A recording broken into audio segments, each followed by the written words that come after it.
pasti Allah mudahkan lahu untuknya bihi dengan mencari ilmu itu thariqan ilal jannah, jalan ke surganya Allah. Nah, mudah-mudahan kita niatkan bagaimana kita mendukung kemajuan pendidikan khususnya di Kabupaten Garut dan umumnya di Indonesia. Nah, mari kita sama-sama mendiskusikan, memikirkan, misalkan bahwa Pak Menteri kita sudah berupaya ya, Pak Menteri kita sudah berupaya untuk meluncurkan kurikulum barunya ya, pembelajaran paradigma baru, konsep merdeka belajarnya.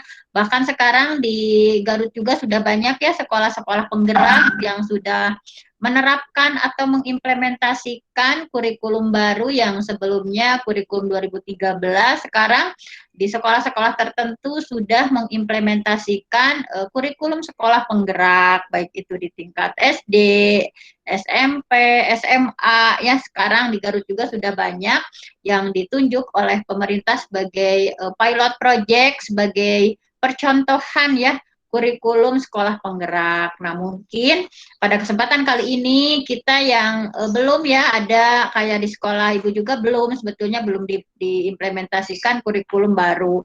Nah, namun kita tidak apa-apa ya, kita akan diskusikan hari ini. Misalkan sesungguhnya apa sih yang diinginkan oleh paradigma pembelajaran paradigma baru itu seperti apa, akan kita diskusikan hari ini. Izinkan saya untuk mempresentasikan ya atau share screen tentang pembelajaran paradigma baru sebetulnya seperti apa dan bagaimana. Mari kita sama-sama pelajari gitu ya, pelajari. Nah, sudah terlihat share screen-nya Bapak Ibu? Sudah Ibu. Sudah ya? Sudah. Ya, mari kita pelajari bareng-bareng ya. Bismillahirrahmanirrahim. Nah, di sini nah ini. Jadi implementasi pembelajaran paradigma baru Merdeka Belajar. Nah, Pak Menteri sudah menyampaikan ya dalam beberapa pidatonya, beliau menyebutkan bahwa untuk pembelajaran paradigma baru sekarang ini semuanya itu harus sesuai dengan visi pendidikan Indonesia. Nah, ini visi pendidikan Indonesia kita tahu bahwa mewujudkan Indonesia yang maju, yang berdaulat, mandiri, dan berkepribadian. Melalui apa? Jadi pelajaran apapun, sekarang pembelajaran apapun, tujuannya adalah terciptanya pelajar Pancasila. Nah, pelajar Pancasila itu di sini ada 6 ya, ada 6 indikator murid kita dinamai atau memiliki profil pelajar Pancasila. Nah, yang pertama itu indikatornya adalah bahwa saya sebagai guru PAI, misalkan Bu Juwaira sebagai dosen, kemudian di sini ada guru matematik, misalkan ada guru bahasa Indonesia, yang lain sebagainya, semuanya menuju pada tujuan sama untuk melahirkan murid-murid yang memiliki profil pelajar Pancasila. Yang pertama itu profil pelajar Pancasila di sini ya. Yang pertama itu nah ini yang pertama beriman bertakwa kepada Tuhan dan berakhlak mulia. Nah, jadi penciri utama pembelajaran paradigma baru sekarang itu murid-murid kita harus memiliki karakter beriman bertakwa. Kemudian yang kedua adalah berkebinekaan global. Nah, jadi berkebinekaan global itu contohnya prakteknya misalkan mencintai budaya sendiri, misalnya kayak budaya lokal misalkan itu. Jadi menghargai budaya lokal juga tapi tidak tereksklusif ya, tetap terbuka dengan budaya luar misalkan. Kemudian bahwa murid kita harus memiliki karakter gotong royong ya, sesuai dengan sapa Sunda lah, bareng-bareng gitu ya, berbagi sesuatu, berkolaborasi misalkan. Kemudian murid kita pun harus memiliki karakter kreatif. Kreatif itu, create itu mencipta, artinya kreatif itu ya memunculkan banyak ide misalkan. Kemudian banyaklah ya. Kemudian murid kita pun harus bernalar kritis. Selain kreatif, murid kita pun harus bernalar kritis. Maksud bernalar kritis seperti apa? Bernalar kritis itu adalah kritis. Jadi kayak misalkan anak-anak itu sudah mampu merumuskan masalah, misalkan dari paparan materi itu kira-kira masalahnya itu seperti apa, kemudian pemecahannya itu seperti apa, misalkan. Jadi yang terakhir dari profil pelajar Pancasila ini, murid kita harus memiliki karakter mandiri. Nah, ini 6 dalam kurikulum baru sekarang ya, atau dalam pembelajaran paradigma baru sekarang itu semuanya harus bermuara ke sini. Murid kita harus memiliki karakter pelajar Pancasila. Nah, ini selanjutnya akan kita, nah ini bagaimana sih untuk mewujudkan profil pelajar Pancasila? Nah, diantaranya di sini ada penguatan SDM sekolah. Nah, jadi ada tahapan-tahapannya ya, kayak tidak langsung misalkan ini sekarang para kepala sekolah, para pengawas, ada pelatihan, ada pendampingan intensif. Coaching one to one gitu ya. Jadi ada pelatih ahli yang disediakan oleh Kemdikbud. Kemudian pembelajaran paradigma baru sekarang itu emang perubahannya apa sih? Nah, sebetulnya kan hanya menyempurnakan saja ya dari kurikulum 2013 yang sebelumnya. Jadi di pembelajaran paradigma baru sekarang itu lebih ke penguatan kompetensi. Jadi penguatan kompetensi dan pengembangan karakter. Nanti akan kita bedah di selanjutnya ya. Kemudian untuk menuju profil pelajar Pancasila pun ada manajemen sekarang ya di kurikulum baru itu, di kurikulum sekolah penggerak ada manajemen berbasis sekolah. Jadi perencanaan berdasarkan refleksi diri sekolah. Jadi sekarang tidak bisa disamaratakan. Jadi kayak sekolah itu diberikan kepercayaan penuh bagaimana guru-gurunya berkreasi, misalnya kayak buat modul, misalnya supaya anak happy gitu ya. Nanti akan kita bedah selanjutnya. Kemudian juga ada di digitalisasi sekolah. Nah, jadi sekarang itu platform digital ya betul-betul digaung-gaungkan oleh pemerintah supaya lebih efisien gitu ya, apalagi di masa PJJ atau di sekarang kan pembelajaran tatap muka pun bukan hanya tatap muka saja kan, karena tatap mukanya terbatas sehingga masih kan digitalisasinya kita masih berjalan, ada 2 ya, ada online-nya masih. Nah, jadi pemerintah sekarang sedang menggaungkan digitalisasi sekolah. Nah, langsung saja sebetulnya di pembelajaran paradigma baru itu Pak Menteri mengembalikan, sebetulnya hanya mengembalikan dulu ya ada Menteri Pendidikan Nasional yang dulu namanya Pak Ki Hajar Dewantara. Beliau menafsirkan atau memberikan pemikiran bahwa pendidikan ini seperti ini. Nah, ini pendidikannya seperti ini. Makanya Pak Nadiem Makarim sekarang itu sebetulnya mengembalikan bahwa pembelajaran paradigma baru itu harus kembali ke garisnya. Mungkin kalau bahasa ormas ya, kembali ke hitoh, mungkin seperti itu. Nah, jadi kan Pak Ki Hajar Dewantara berpendapat bahwa pendidikan itu adalah menuntun. Sebetulnya, nah di pembelajaran paradigma baru, Pak Menteri juga ini konsepnya seperti ini, bahwa pendidikan, definisi pendidikan di paradigma pembelajaran paradigma baru itu seperti ini, bahwa pendidikan itu adalah menuntun.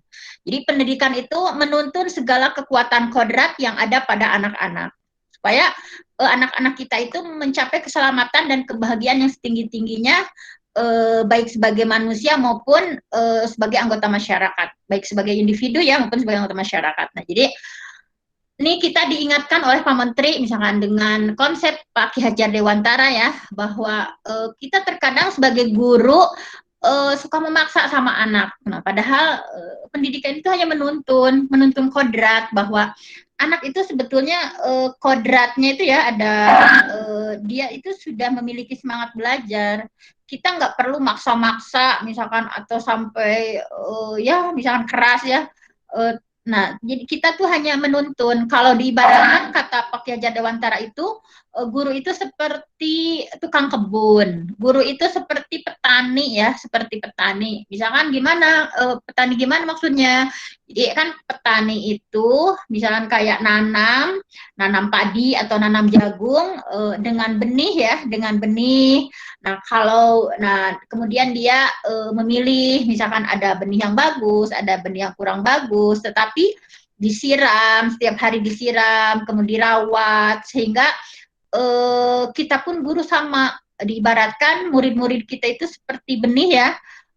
Misalkan petani dengan benih yang bagus tapi dia tidak mampu merawat dengan baik, misalkan pengairannya hanya secukupnya, misalkan maka tumbuhannya pun tidak akan tumbuh dengan baik. Nah kita juga sama sebagai guru, misalnya kayak misalkan anak itu sudah punya potensi yang baik, nah kita tinggal menuntun nih apa sih keinginan anak, minatnya kemana, bakatnya kemana, nggak usah kita paksa-paksa. Kamu harus ngerti matematik, misalnya kamu harus ngerti IPA, misalkan nggak bisa dipaksa seperti itu, karena tadi kan bibit, kayak kita misalkan bibit jagung, nggak mungkin kita paksakan untuk menjadi padi, misalkan, dan sebaliknya misalkan ini bibit padi loh, misalkan nggak bisa misalkan kita paksakan ingin menjadi jagung misalkan. Nah jadi anak-anak kita itu kan ada kodrat ya, kodrat diri, dia memiliki minatnya kemana, kemudian bakatnya kemana, kemudian kita pun harus menuntunnya seperti apa. Nah, jadi kita diingatkan seperti itu. Jadi dalam pembelajaran paradigma baru nggak ada istilah maksa-maksa atau merintah ya. Jadi anak itu harus dari kesadaran dirinya bahwa dia ingin belajar. Jadi tugas kita itu sebagai guru hanya menuntun kekuatan kodrat anak ya, baik itu kodrat diri, kodrat alam, kodrat zaman, kodrat alam kayak misalkan di Tarogong itu budaya lokalnya apa, nah kita angkat misalnya ada kodrat zaman juga, misalkan sekarang kita sudah memasuki zaman revolusi industri 4.0, jadi harus kalau kata Sayyidina Ali di Islam juga kan alimu auladakum ala ghairi syakilatikum fa innahum makhluquna li zamanin ghairi zamanikum. Ajari anak kalian sesuai dengan zamannya karena dia itu hidup bukan di zamanmu. Nah, jadi kayak sekarang misalkan disesuaikan ya, misalkan sekarang udah musim nih digital, nggak mungkin kita menghindar misalkan bahwa pembelajaran harus sudah dikenalkan sama anak-anak, misalkan kayak bermain di Quizizz, bermain di Padlet, misalkan ya, atau di Wordwall dan sebagainya. Nah ini supaya anak itu menjadi individu, menjadi anggota masyarakat supaya bahagia gitu ya, mereka itu mendapatkan kebahagiaan. Nah selanjutnya ini nih Merdeka Belajar versi pembelajaran paradigma itu seperti apa? Ini kan banyak versinya ya.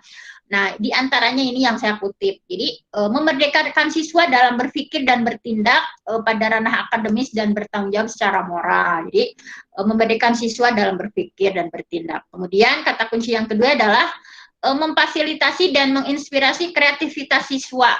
Bahwa kita yakini setiap murid itu unik. Kenapa manusia disebut individu? In itu kan tidak, divine itu dibagi, tidak bisa dibagi, bahwa setiap anak itu unik. Ada yang anak cepat belajarnya, ada yang gaya belajarnya visual, dia itu mampu belajar kalau ada kayak visual, kayak poster-poster, atau kita bikin PPT di depan misalkan.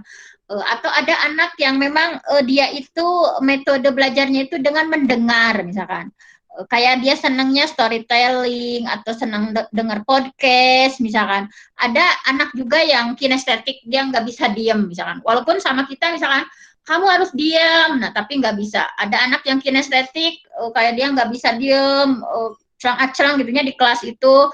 Nah kita sebagai guru mesti seperti apa? Kita tidak bisa menyamaratakan kalian harus mendengar ibu ceramah misalnya. Nah itu tidak bisa. Anak-anak yang visual, anak-anak yang kinestetik enggak senang seperti itu. Nah makanya kita sebagai guru di pembelajaran paradigma baru, pemerintah meluncurkan ada ya kayak pembelajaran diferensiasi. Bagaimana kita melayani, bagaimana kita mengadaptasi, misalkan ngajar untuk anak visual kira-kira seperti apa ya. Kalau anak yang kinestetik kira-kira metodenya bagaimana. Anak yang ya itu sesuai dengan gaya gaya belajar. Juga minat, misalnya kayak minatnya ada yang ke musik, ada yang ke seni, misalnya saya mah ada senengnya MIPA, misalnya saya senangnya agama. Nah, itu sesuai minat, kita juga harus menyesuaikan nanti. Nah, dan juga apa sih Merdeka Belajar di sini? Jadi mengoptimalkan peran dan kompetensi guru dalam merumuskan perencanaan dan pelaksanaan pembelajaran.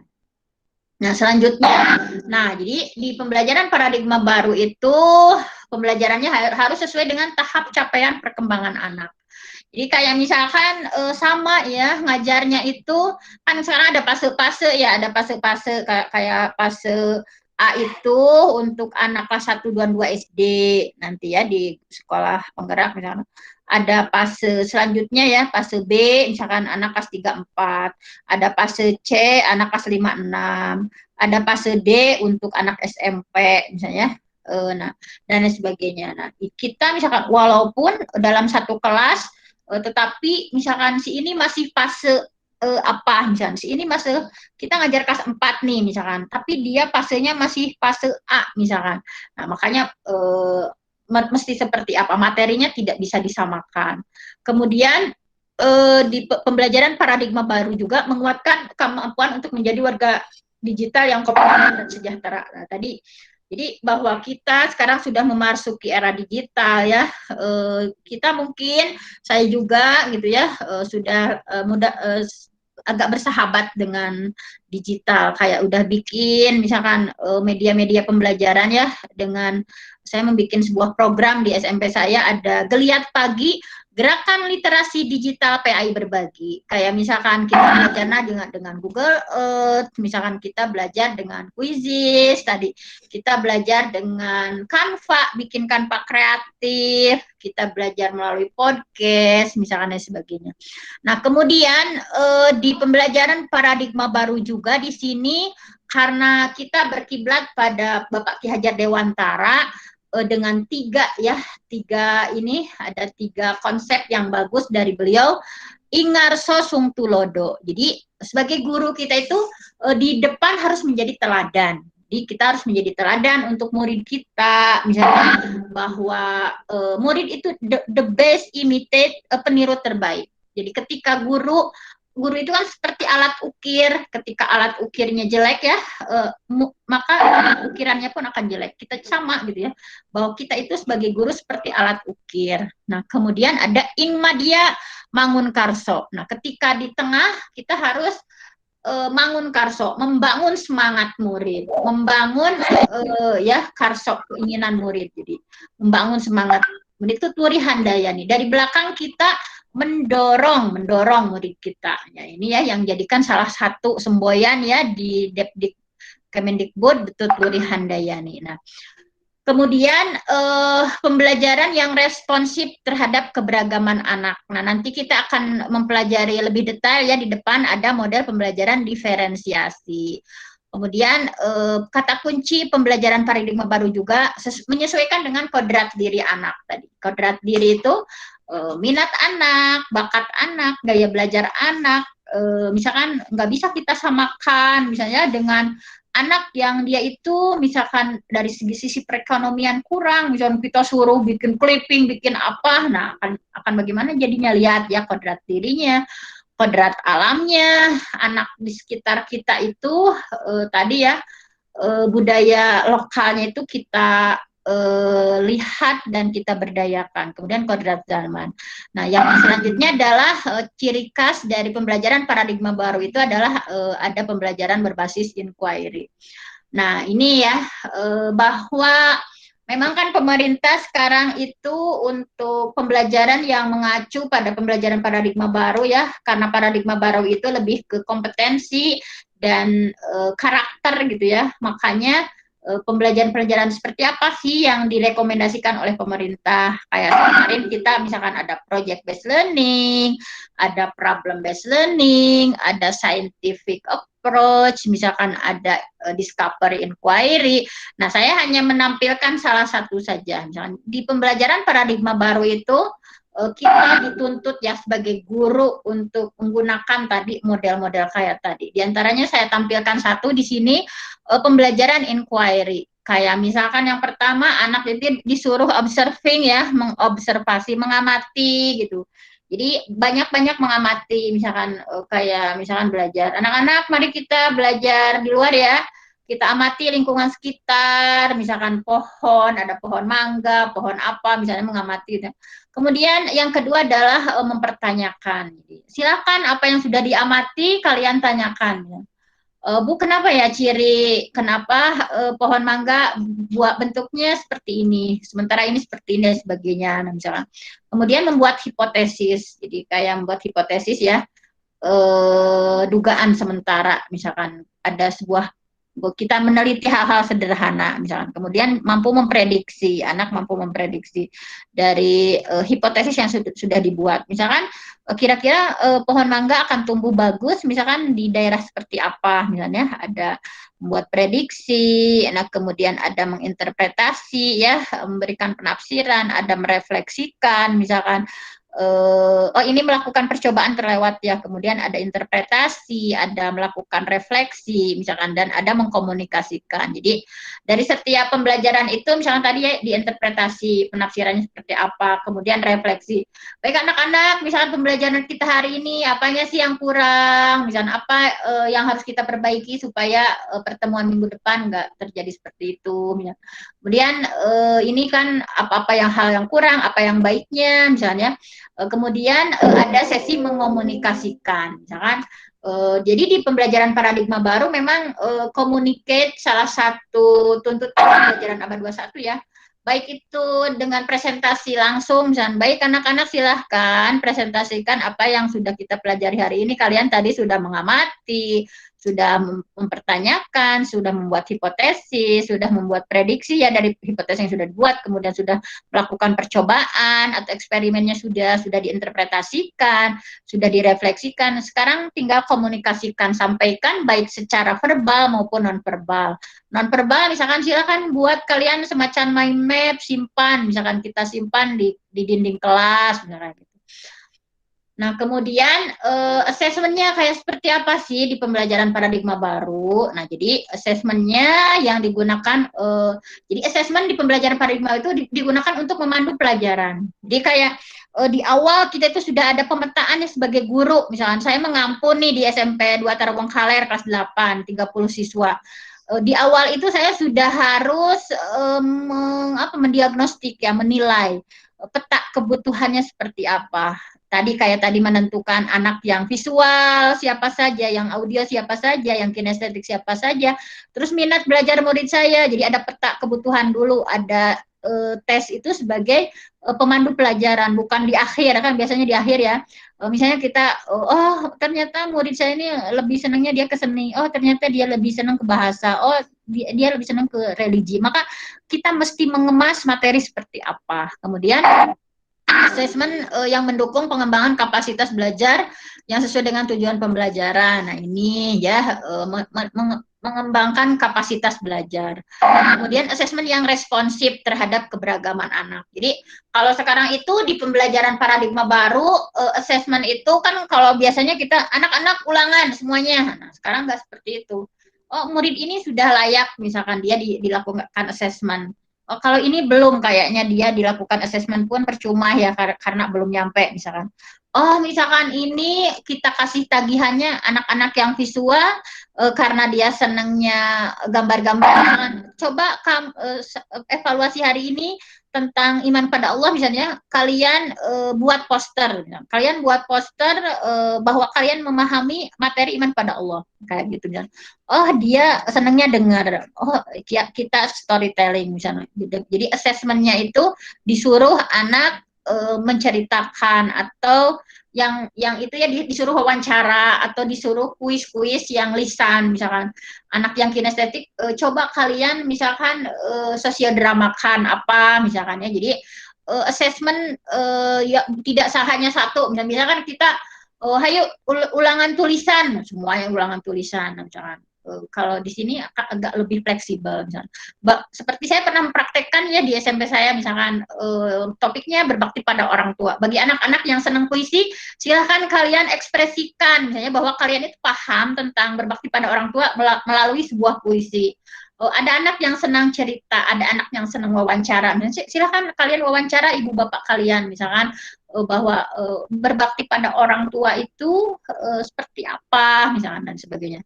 Jadi pembelajaran yang responsif terhadap keberagaman. Kemudian ada asesmen diagnostik ya, ada asesmen diagnostik dan reflektif. Nah itu. Jadi intinya di pembelajaran paradigma baru kita sekarang yang diinginkan Pak Menteri itu adalah penguatan di literasi dan numerasi, bahwa eh, literasi dan numerasi itu apa? Jadi kompetensi dasar yang akan diperkuat serta memperkuat kompetensi lain yang dibangun di semua mata pelajaran. Jadi bagaimana kemampuan memahami informasi berupa teks, misalnya ada grafiknya, misalkan bahwa misalnya sama kayak saya misalkan ngajar PAI ya, jadi sekarang ada infografisnya, misalkan tentang larangan meminum khamar, ada infografis tentang itu misalkan. Jadi semacam seperti itu, ada penguatan di literasi dan numerasi. Nah, kemudian selanjutnya adalah apa? Selanjutnya hal yang positif tadi, karena saya katakan bahwa Pak Menteri kita itu mengadopsi Pak Menteri kita mengadopsi dari Pak Ki Hajar Dewantara ya tadi, dengan konsep pendidikan merdeka belajarnya, konsep kodrat alamnya, bahwa pada dasarnya pendidikan itu adalah budi pekerti ya, bahwa menurut Ki Hajar Dewantara bahwa dasar pendidikan itu menanamkan budi pekerti pada anak ya. Jadi kemudian ada sistem amongnya. Nah, ini kalau akan panjang lebar ya, saya sekilas-sekilas saja bahwa mengamong guru itu hanya mengamong murid gitu, bahwa kemudian pendidikan yang berpihak pada murid. Nah, selanjutnya di pembelajaran paradigma baru juga ada yang namanya disiplin positif. Bapak Ibu mungkin sekarang dulu kalau kita anak salah kan senangnya ngehukum ya. Di pembelajaran paradigma baru tidak seperti itu. Tetapi disiplin positif mengajarkan anak tanpa kekerasan. Nah, Bapak Ibu bisa lihat di sini sudah ada posisi kita sebagai guru ya.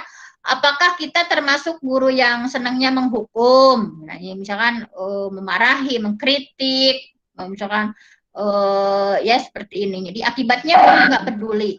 Jadi perilakunya melanggar karena motivasinya dari ekstrinsik.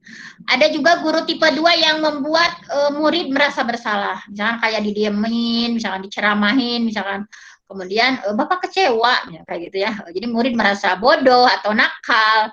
Kemudian cenderung murid itu rendah diri, kurang percaya diri, misalkan khawatir, misalnya.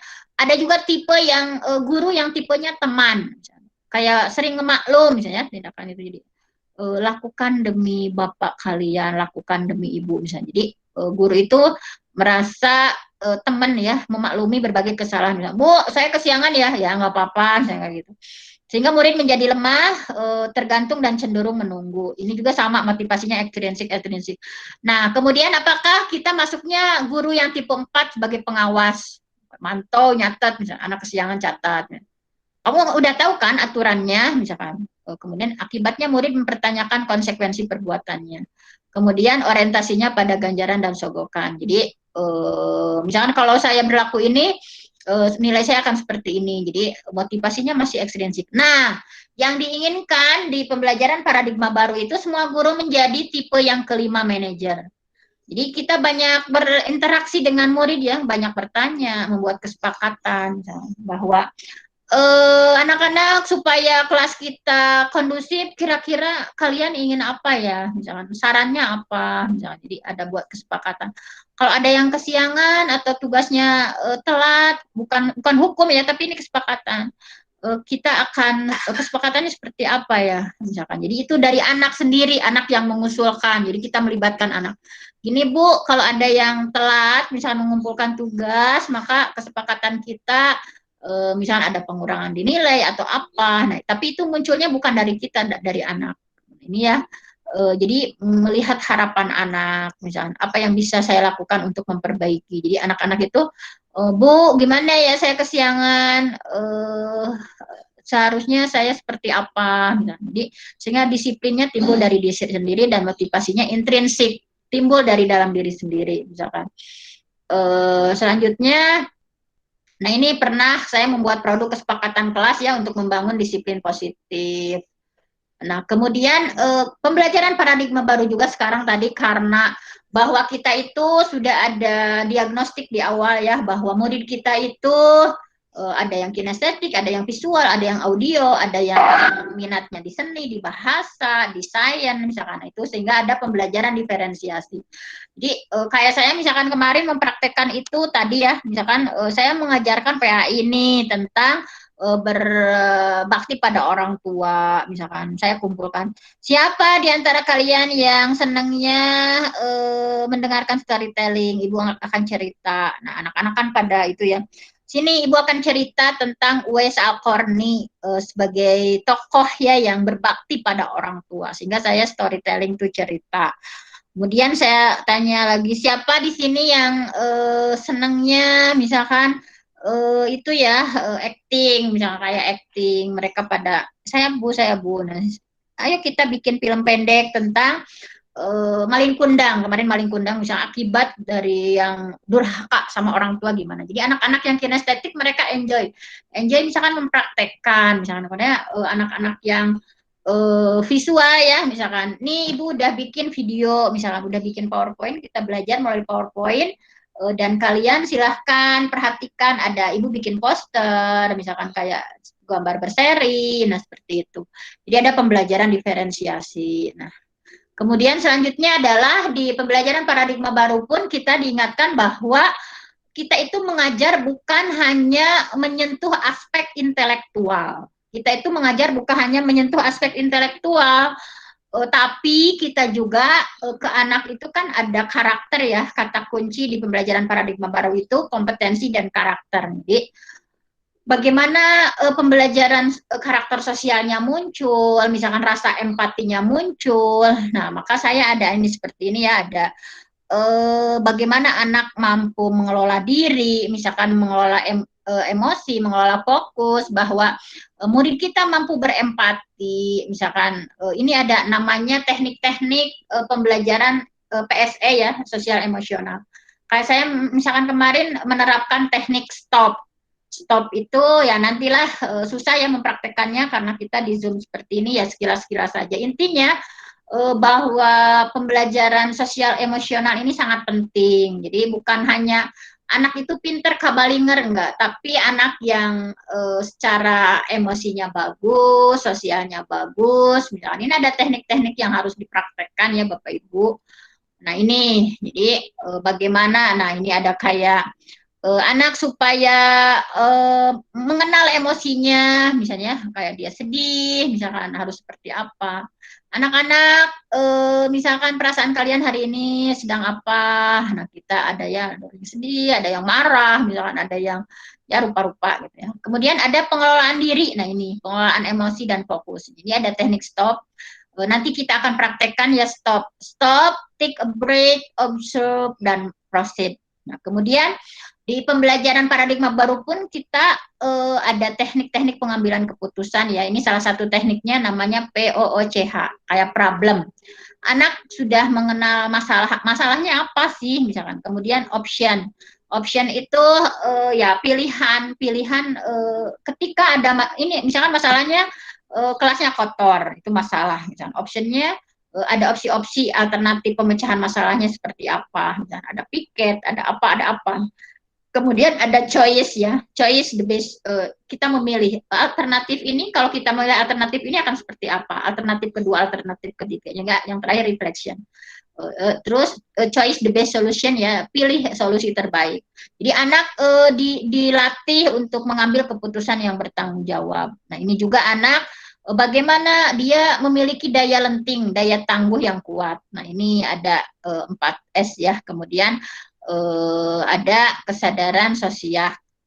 Nah ini, kemudian juga di pembelajaran paradigma baru, kita juga guru-guru dibekali tentang teknik coaching dalam konteks pendidikan. Jadi kayak coaching, misalkan ada murid-murid kita yang dia itu diam, misalkan ya, nggak bisa mengikuti dengan baik, motivasinya rendah. Nah kita panggil tuh anak, misalkan kita coaching, misalkan atau anak sendiri yang kita membuka lebar misalnya anak-anak silahkan bagi yang ingin sharing ya sama ibu ketika ada masalah. Misalnya di teknik coaching itu kita diajarkan ada ini tirta gitu ya. Kayak tadi misalkan di daring itu kan anak-anak motivasinya rendah, tingkat partisipasinya yang masuk itu kurang misalnya. Maka kita adakan teknik coaching. T-nya tujuan. Tujuan di sini maksudnya jadi gimana nih kamu kenapa motivasinya rendah? Jadi pertemuan kali ini kita tujuannya apa ya? Kita ingin menyelesaikan supaya motivasi saya misalkannya meningkat kembali Bu, misalkan. Emangnya ada masalah apa? Diidentifikasi. Iya Bu, gurunya misalkan kalau ngasih tugas seabrek misalkan terus kalau dia hanya ngasih tugas nggak ngejelasin, jadi kenapa motivasinya rendah? Oh ternyata diidentifikasi gurunya galak, misalkan terus hanya ngasih tugas saja, kemudian tugasnya terlalu banyak, misalkan ada rencana aksi. Jadi kalian kamu udah tahu ya masalah kamu kenapa motivasinya rendah, kita udah identifikasi. Selanjutnya rencana aksinya seperti apa? Misalkan, oh iya, yang pertama, misalnya kata murid itu ya, saya akan mengusulkan pada guru tersebut supaya tugasnya jangan terlalu banyak. Saya akan mengusulkan supaya lebih banyak lagi, misalkan. Jadi perlu siapa untuk membantu rencana kamu, misalnya kayak perlu ibu, boleh nggak ibu ngantar misalnya. Jadi nah ini rencana, kemudian sampai komitmen sampai betul-betul dilaksanakan, sehingga masalah-masalah yang ada di kelas itu kayak anak motivasinya rendah, apa sih penyebabnya, sampai anak dia identifikasi sendiri, kemudian merencanakan solusinya seperti apa, sampai tanggung jawab di sini komitmen ya, komitmennya misalkan yuk diantar sama ibu, kapan kamu mau menghubungi guru tersebut misalnya. Nah ini sampai pada sesi komitmen. Nah jadi ini ada teknik coaching ya kan, kalau kita biasanya ya udahlah diserahin sama guru BP. Nah padahal sebagai guru kayak saya guru PAI misalnya, teman-teman juga ada bahasa Indonesia, matematika, kita dibekali dengan teknik coaching ya kan. Kemudian juga sebetulnya masih banyak ya, cuman sebagai pengantar mungkin hanya itu saja dari Ibu, bahwa di pembelajaran paradigma baru itu seperti itu gambaran kecilnya gitu ya, karena kalau akan membahas secara gamblang mungkin modulnya juga sangat banyak ya. Baik, saya kembali saja kepada forum dulu ya, mungkin kita kembangkan dengan sesi tanya jawab yang akan kita lakukan.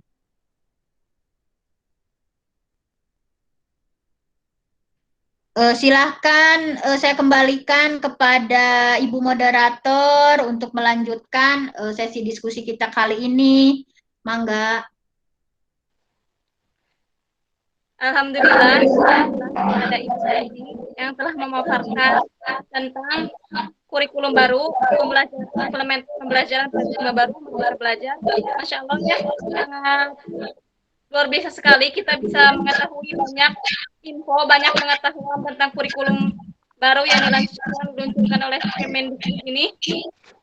Nah, mungkin untuk acara selanjutnya, bila ada yang ingin bertanya atau kurang paham, bisa langsung ditanyakan di forum ini. Silahkan, mungkin untuk pertama bisa di-chat dulu ya di forum ya. Kalau ingin bertanya nanti sudah dipersilahkan boleh membuka audionya. Gitu ya. Silahkan untuk yang ingin bertanya.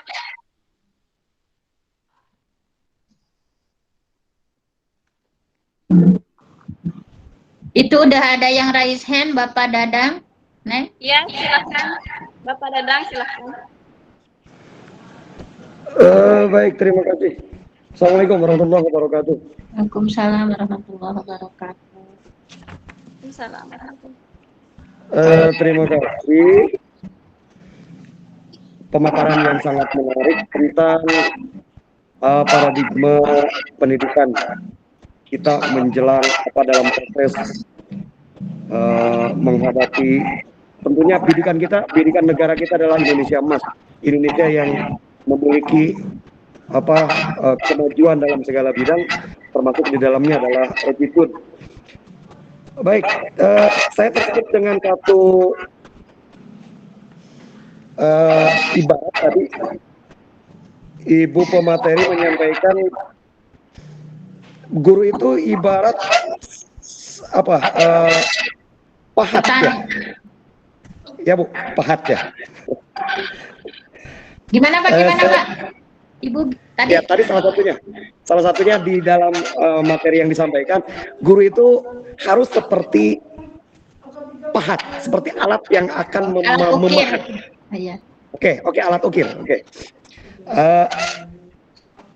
Saya pikir harus kita membedakan bahwa potensi manusia itu beda dengan potensi kebendaan ya Bu ya.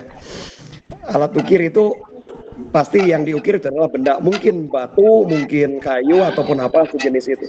Nah sekarang manusia itu adalah dengan berbagai potensinya, dan guru harus memposisikan diri sebagai alat ukir, alat untuk memahat.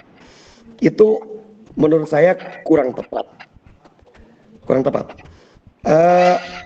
Kalaupun kita akan memahat seseorang untuk menjadi sebuah benda, memahat benda untuk menjadi sesuatu yang menjadi barang yang berguna, itu konsepnya adalah konsep di kepelatihan Bu.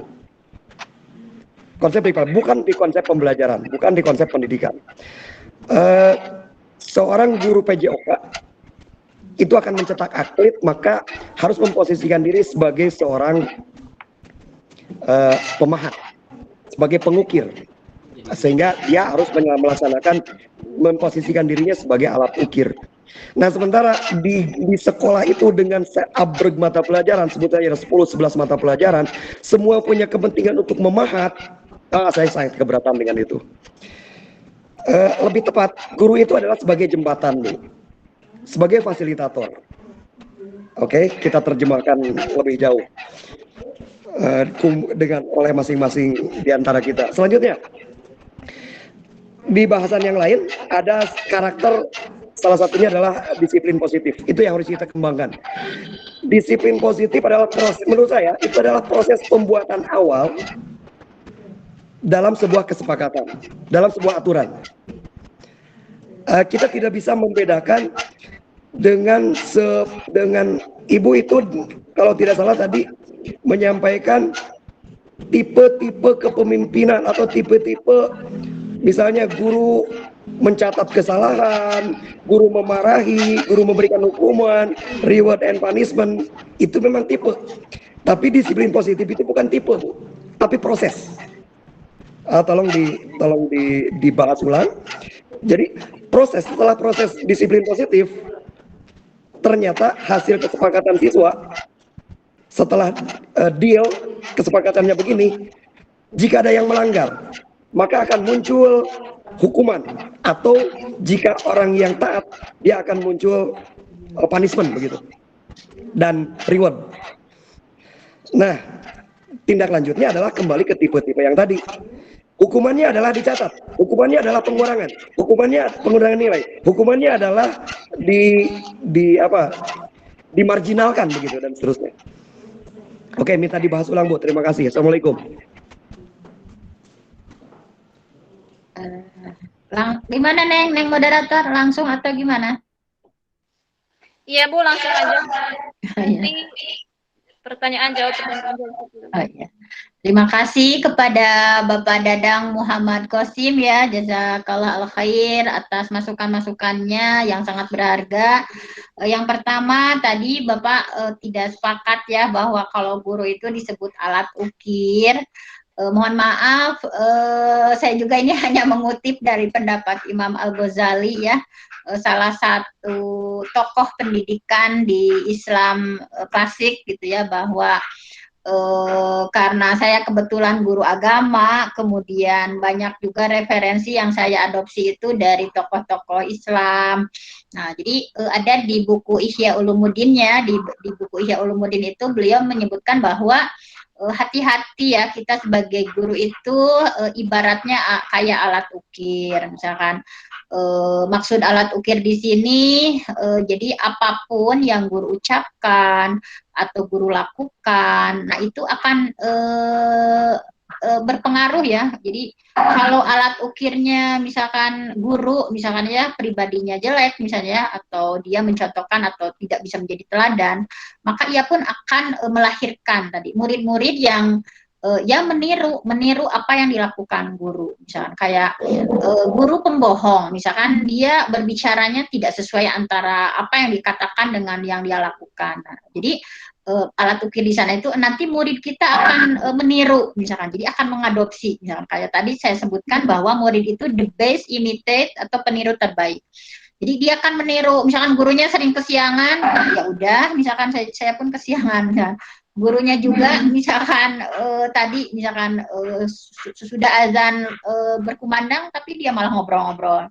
Nah, anak itu akan meniru gitu. Jadi dia akan dan kita guru akan melahirkan apa yang kita lakukan. Jadi maksud alat ukir di sini bahwa ketika kita bisa menjadi teladan, maka murid pun akan meneladani hal-hal baik yang kita lakukan. Jadi hati-hati, kata Imam Al-Ghazali, kita diingatkan sebetulnya bahwa hati-hati loh, guru itu apapun yang dia katakan, apapun yang dia lakukan, anak itu melihat dari A sampai Z-nya. Bisa-bisa kita misalkan ya mengikuti murid-murid kita itu mengikuti apapun yang kita lakukan, gaya kita berbicara, misalkan apakah kita menjadi guru yang disiplin atau kita menjadi guru yang pembohong atau tidak, kita menjadi guru yang jujur, bertanggung jawab atau tidak, seperti itu sebetulnya. Tapi kalau Bapak misalkannya tidak sepakat, ya nggak apa-apa, itu hak setiap orang ya. Tapi maksud saya meluruskan itu bahwa Imam Al-Ghazali mengingatkan kita sebagai guru bahwa hati-hati loh, guru itu kan digugu ditiru ya. Apapun yang guru lakukan tadi seperti alat ukir, ketika alat ukirnya bagus maka hasil ukirannya pun akan berbentuk, misalnya alat ukirnya bunga, alat ukirnya kita guru yang disiplin, kita guru yang jujur, maka akan melahirkan murid yang disiplin, murid yang jujur. Tapi tadi sebaliknya, ketika alat ukirnya jelek, misalkan, nah kita sebagai guru yang pembohong, kita guru yang tidak konsisten, maka akan melahirkan murid-murid yang seperti itu. Kira-kira itu maksudnya Bapak, tetapi saya sangat berterima kasih ya kepada Bapak Dadang yang sudah mengingatkan bahwa memang mohon maaf jika ada kekeliruan dari saya, tetapi maksudnya seperti itu, mohon maaf. Kemudian yang selanjutnya tadi Bapak menyebutkan bahwa betul ya, dispos atau disiplin positif yang merupakan sekarang digaung-gaungkan oleh pemerintah ya. Kalau dulu kan kita ketika anak tidak disiplin itu menghukum ya, kita hukum misalkan dengan fisik atau dengan verbal misalnya. Tetapi hari ini kita diingatkan oleh pemerintah bahwa begini nih, tadi ada tipe-tipe guru ya, dari 1 sampai 5 ya, ada tipe penyogok, ada tipe itu, nah guru seperti itu. Nah, pemerintah mengingatkan kepada kita dengan 5 tipe itu tidak bisa dipungkiri. Saya pun sebagai guru belum bisa ya menjadi tipe yang ideal seperti yang pemerintah inginkan. Saya masih memiliki tipe-tipe yang kayak tipe 1, misalkan ada kayak tipe kayak ke anak ke murid itu seperti ke teman, saya lebihnya ke seperti itu. Jadi anak-anak itu cenderung ya udahlah Bu Fenty memang selalu memaklum misalkan kayak gitunya. Jadi saya pun belum memiliki karakter tipe yang diamanahkan pemerintah bahwa tadi kita harus menjadi guru tipe yang kelima ya, yang tadi yang bagus misalkan. Tipe yang kelima itu yang mencerminkan dia mengimplementasikan disiplin positif. Jadi disiplin positif itu ya betul ya seperti apa yang Bapak katakan tadi bahwa disiplin positif itu bukan tipe, tapi ini sebuah metode ya, sebuah metode. Dispos itu sebagai salah satu strategi mendisiplinkan anak tanpa hukuman, tanpa perintah, tanpa marah-marah gitu ya, tanpa hukuman intinya. Jadi kayak tadi misalkan kita di kelas, anak-anak kalian memimpikan kelas yang bagaimana sih supaya kelas kita kondusif, misalkan. Coba supaya kita senang di kelas, supaya betah kita belajarnya, kamu mau ngasih saran apa? Jadi lebih ke disiplin positif itu melibatkan murid. Oh gini Bu, anak ngasih saran, misalnya kita menginginkan kelas yang ABCD misalnya, jadi sehingga nanti ketika kamu misalkan ya tadi telat mengumpulkan tugas atau kamu kesiangan, misalkan ada salah satu itunya misalkan tidak boleh kesiangan ya, misalkan kalau kesiangan konsekuensinya apa, jadi bukan hukuman. Jadi kan kalau biasanya kamu kesiangan push up ya enggak seperti, tapi kita nanya dulu ke murid, kira-kira kalau di antara kita ada yang kesiangan, kesepakatannya mau gimana ya misalkan. oh ya Bu, suruh hafalin aja surat An-Naba atau apalah, kita tampung dari murid-murid kita dan kita tulis di poster kesepakatan kelas. Oh ya ya, kalian mengusulkan sama Ibu kalau ada yang kesiangan, maka konsekuensinya bukan hukuman ya, tapi itu konsekuensi. Jadi anak nanti akan sadar sendiri, Bu. Saya tadi kesiangan, saya ya udah konsekuensinya saya harus begini, misalkan sesuai yang disepakati anak. Nah sebetulnya ini sangat Islami ya, ini sangat Islami. Ada salah satu hadis bahwa Rasulullah sedang duduk dengan para sahabat, tiba-tiba ada seorang pemuda ya, ya Rasul, aku mau masuk Islam tapi tetap ingin berzina. Nah, kemudian para sahabat yang lain marah, tapi Rasul nggak seperti itu. Rasul didekati. Alaka umun, apakah kamu masih punya seorang ibu? Naam ya Rasulullah. Alaka ukhtun, apakah kamu masih punya saudara perempuan? Naam ya Rasulullah. Aturidu antuzani bi umika. Tentu tidak ya Rasulullah. Seandainya ada yang menjinahi ibuku, tentu aku yang pertama membela. Jadi Rasulullah nggak marah ketika ada yang nyeleneh gitu ya, nggak marah. Kalau kita kan guru ada yang nyeleneh sedikit langsung, tapi Rasulullah diajak dengan komunikasi yang interaktif. Nah, jadi disiplin positif itu sebetulnya intinya ke sana. Kayak misalkan ada kita lagi ngajar ada yang kesiangan, kan biasanya push up, nggak seperti tapi kenapa kamu kesiangan? Jadi ada komunikasi dulu. Tadi bantu-bantu ibu di rumah, misalnya bantu-bantu orang tua, oh gitu ya, bantu-bantu orang tua. Nah itu bagus, bantu-bantu orang tua bagus, tapi kamu juga harus memperbaiki ya, misalnya kayak gimana supaya kamu nantinya nggak kesiangan, memangnya bantu-bantunya sampai jam berapa, kamu bangun jam berapa, jadi agar kamu nggak kesiangan lagi, kira-kira apa yang harus dilakukan. Nah, jadi kayak ada semacam interaksi dulu. Tadi kayak Rasul sama pemuda itu nanya dulu sampai dia paham. Jadi sebetulnya diskurs itu seperti itu. Terima kasih Pak Dadang sudah mengingatkan saya ya bahwa disiplin positif itu bukan termasuk tipe-tipe, tetapi adalah salah satu strategi kita mendisiplinkan anak tanpa hukuman. Nah, tapi betul-betul anak itu memahami kenapa sih, kan kita kadang ke anak, kamu nggak boleh pacaran. Naon sih, emang aku naon, tapi harus dipahamkan dulu. Kenapa Bu saya nggak boleh pacaran? Nah kalau kamu pacaran konsekuensinya akan begini. Jadi tidak langsung menyuruh, tetapi ketika ada apa yang kita inginkan dikomunikasikan dengan baik. Nah itulah inti dari disiplin positif. Begitu Bapak, mohon maaf. Silakan yang lainnya. Itu ada yang raise hand lagi, siapa ya? Tadi ada yang katakan Ibu Ika Kartika, silahkan.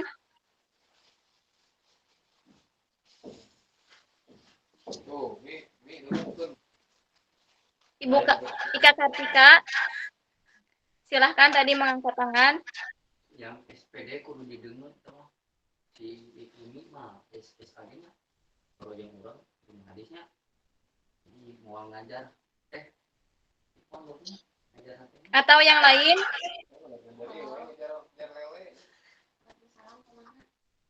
Ada yang ingin bertanya lagi? Silakan kalau ingin bertanya. Ada Ibu Tika katanya. Mana Bu Tika? Ya, tadi Ibu Ika mengangkat tangan. Silakan Ibu Ika Kartika.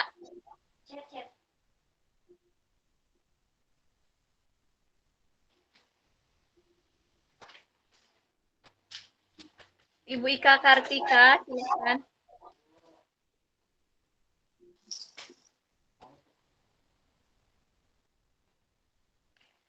Ya, mungkin Ibu Ika Kartika sedang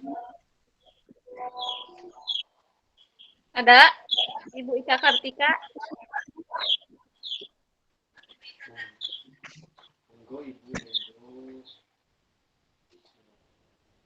Ya, mungkin Ibu Ika lagi ngajar. Ibu Tika Rufiah, mana mau nanya katanya tadi. Ya, silakan Ibu Tika Rufiah. Masih di mute kayaknya, Ibu masih di mute. Oh iya, maaf. Bismillahirrahmanirrahim. Assalamualaikum warahmatullahi wabarakatuh. Waalaikumsalam. Terima kasih Ibu atas kesempatannya. Ada yang sedikit ingin ditanyakan. Tadi yang dibahas oleh Ibu itu tentang, kalau nggak salah, tentang asesmen diagnostik.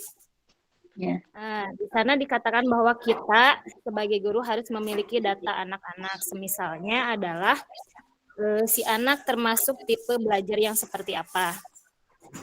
Nah, kemudian kasusnya kita sebagai guru kelas bagaimana mengantisipasi atau trik menghadapi anak-anak yang pastinya kan heterogen di kelas itu tipe belajarnya seperti apa.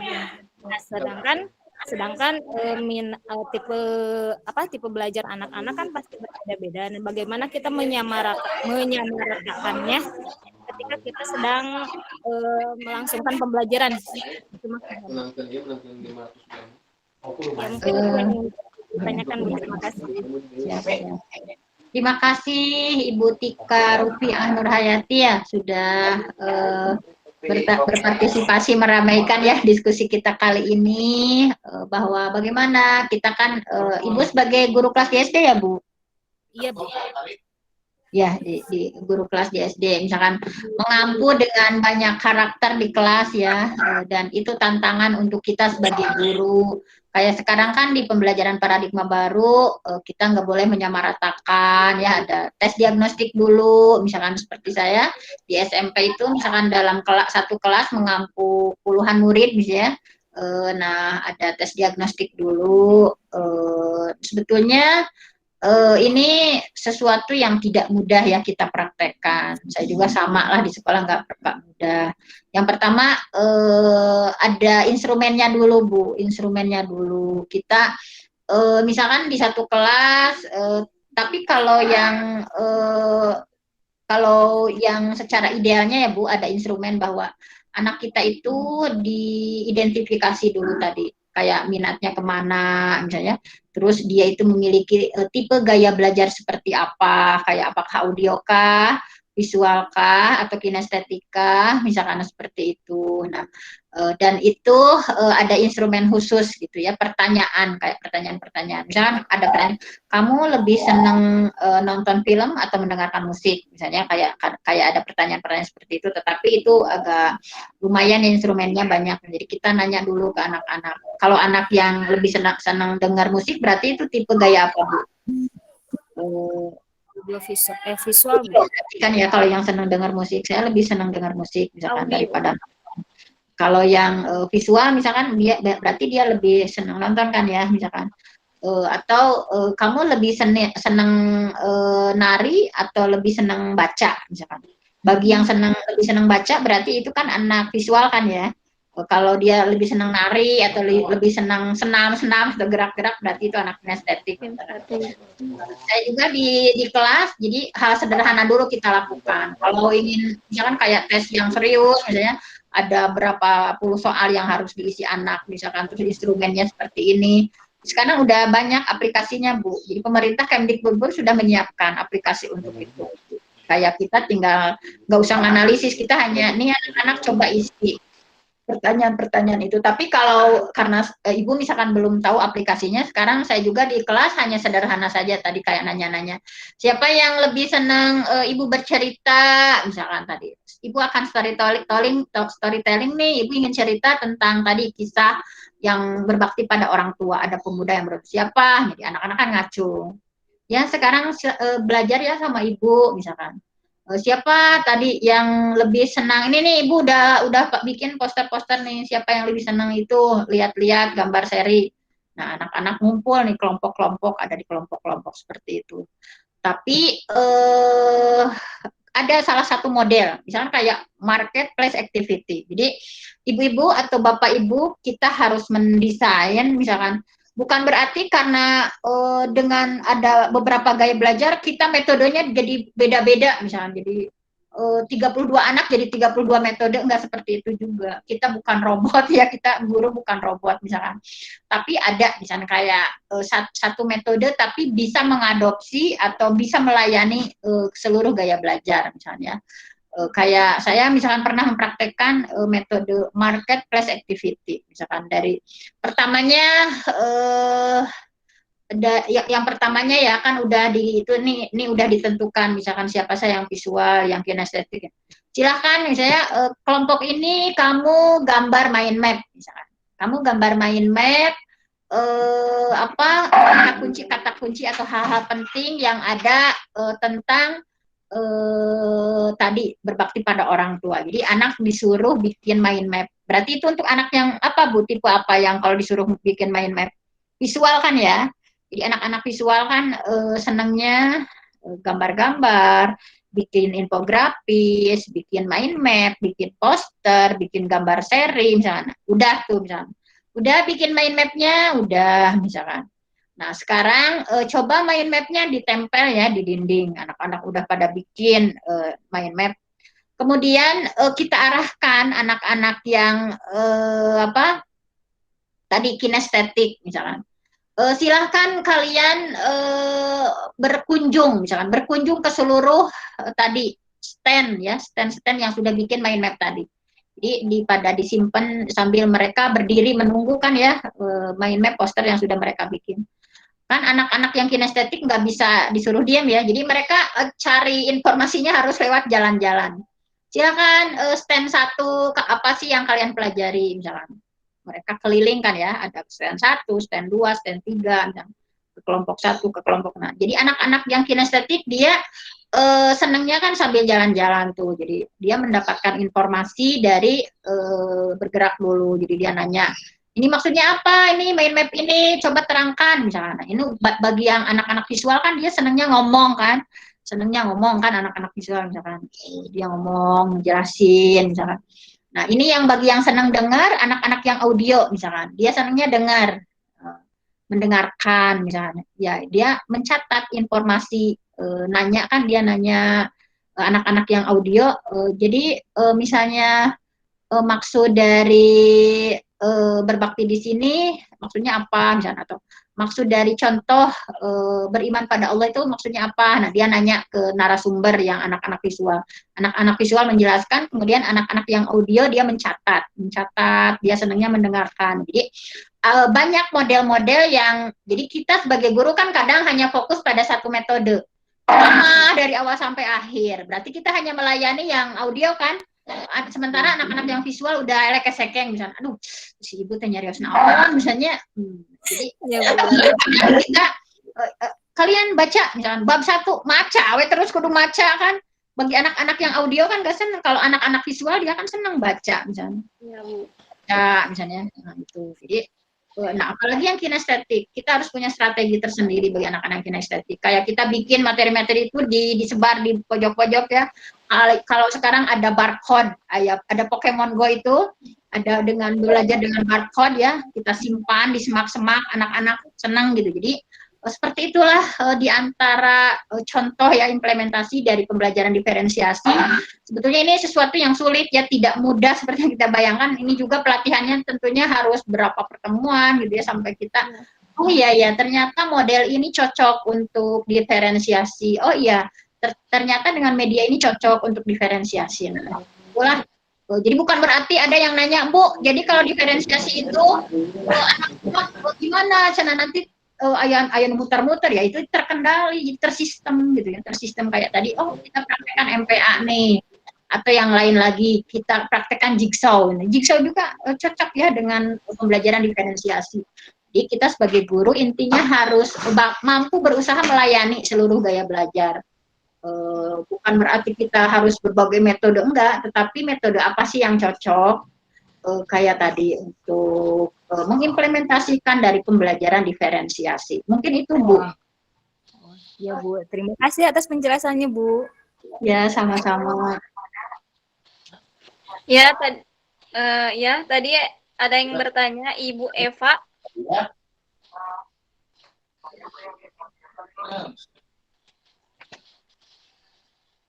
Mangga Ibu Eva.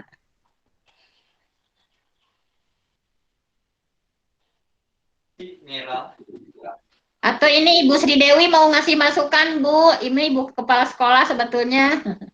Mangga Ibu. Ya silakan. Ibu Sri Dewi mau ngasih masukan sama kita-kita, misalkan apa tentang pembelajaran paradigma baru, mangga Ibu.